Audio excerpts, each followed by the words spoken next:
घड़ी की दोनों सुइयां भाग रही थी। विमला देवी ने सुबह 5 बजे उठने का अलार्म लगा दिया था, पर ना जाने क्यों उसकी आंख फिर लग गई। वह उठी तो घड़ी में पूरे 6 बज चुके थे, यानी पूरे 1 घंटा लेट। उसने जल्दी जल्दी दातुन किया और रसोई में जाकर सबका नाश्ता और दिन का खाना बनाने लगी। समय बहुत हो चुका था। सब काम जल्दी से करके अपनी बड़ी बेटी गीतिका के घर जाना था। गीतिका की डिलीवरी होने वाली थी।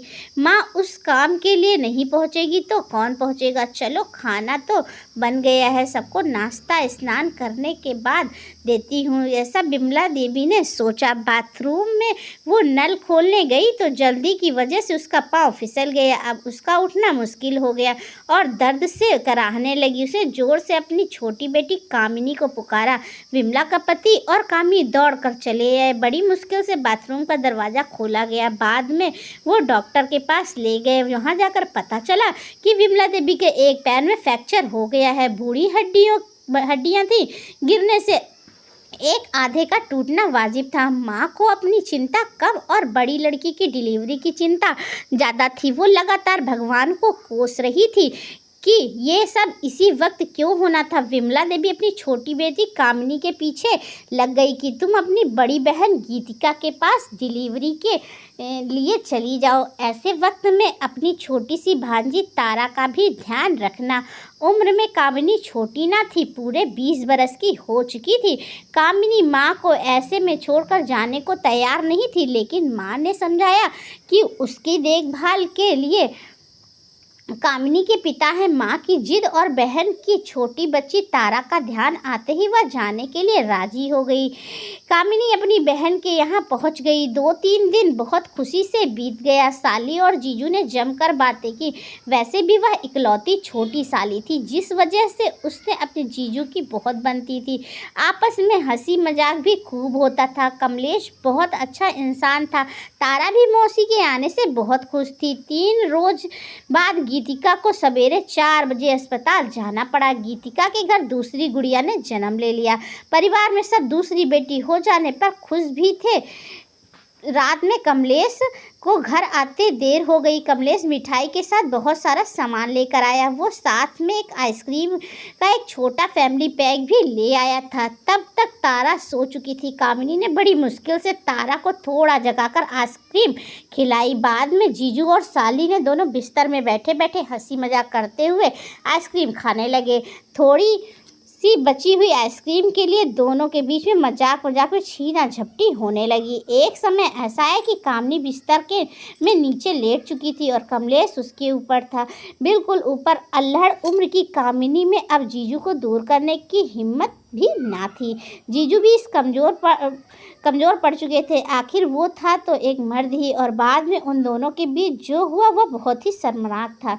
दीदी की छुट्टी मिलकर घर आ जाने के बाद कामिनी जल्द ही अपने घर लौट आई। समय बीता। अब विमला देवी बहुत गुस्से में थी। उसने फटाफट 2-3 थप्पड़ कामिनी पर जड़ दिए और बोली, बता कलमुही, कहाँ अपना मुंह काला करके आई है। जवाब सुनकर वो सुन रह गई।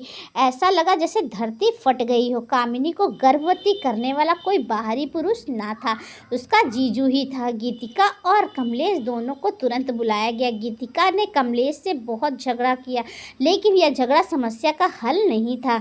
समस्या का हल गर्भपात था, जिसके लिए कामिनी बिल्कुल भी राजी ना हुई। बहन की इच्छा और उसके होने वाले बच्चे के साथ रिश्ते को ध्यान में रखकर गीतिका ने हकीकत को गले लगाने की सोची।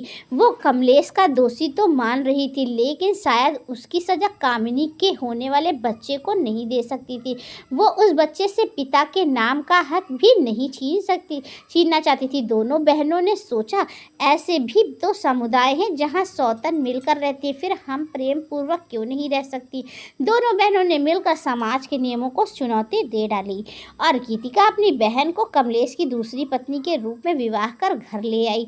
साली आधी घरवाली होती है, यह कहावत तो सुन रखी थी, पर साली पूरी घरवाली बन जाए ऐसा तमाशा तो हकीकत में सुनकर अच्छा नहीं लगता। रिश्तेदारों ने संबंध तोड़ लिए, परिचित अब अपरिचित बनने लगे। वक्त अब आगे बढ़ने लगा। बहनों का जुनून कम ना हुआ तो दो सौतन अपनी बहनें अपने पति की खुशी में ही जीने लगी। उन तीनों को किसी पास पड़ोस या समाज वालों की परवाह ना थी। वो अपनी ज़िंदगी में बहुत खुश थी। दोनों बहनों और अपने पति को बांटने में कोई भी संकोच न था। दोनों बहनें बड़ी समझदारी से जी रही थी। बाद में कामिनी ने एक सुंदर लड़के को जन्म दिया। तीनों बच्चे अब बड़े होने लगे। अब गीतिका की बेटियों का कामिनी के बेटों के साथ अक्सर पिता को लेकर झगड़ा होने लगा। कामिनी का बेटा अब करीब 6-7 साल का हो चुका था। एक दिन पिता को लेकर बहनों के साथ झगड़ा इतना बढ़ गया कि उसने अपनी माँ कामिनी को कहा कि तुम गंदी हो, और अपने चरित्र और उसके चरित्र को लेकर उसे बहुत कुछ कह दिया। कामिनी यह बातें अपने छोटे से बच्चे के मुँह से सुनकर पूरी तरह बिखर गई। इतना दुख तो उसे किसी भी बातों से नहीं पहुँचा था। अपने बच्चों की बातों से ने उसे झकझोर कर रख दिया। अगले दिन सवेरे पुलिस की गाड़ी कमलेश के घर के आगे आकर खड़ी हुई। बेडरूम में पंखे से एक महिला लटकी पड़ी थी। यह कामिनी की लाश थी, जिसे उसके बच्चे ने कामिनी को अपने जीवन में की गई गलती का एहसास दिलाकर यह कदम उठाने पर मजबूर कर दिया था। अब गीतिका ने उससे नादान लड़के को अपना पुत्र मानकर गोद उठा रखा था। जिस तरह भगवान ने सृष्टि की रचना की है और कुछ सिद्धांतों पर की है, ऐसा ही हमारा समाज कुछ नियमों पर आधारित है।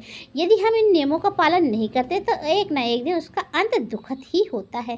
दोस्तों, इस वीडियो को लेकर आपकी क्या राय है, हमें कमेंट बॉक्स में बताना ना भूलें और अपने विचार सुझाव सभी हमें बताएं। और इसी तरह की अच्छी अच्छी कहानियों के लिए हमारे चैनल पर बने रहें। नए हैं तो चैनल को सब्सक्राइब करें, ज़्यादा से ज़्यादा लोगों तक शेयर करें। तब तक के लिए बाय बाय।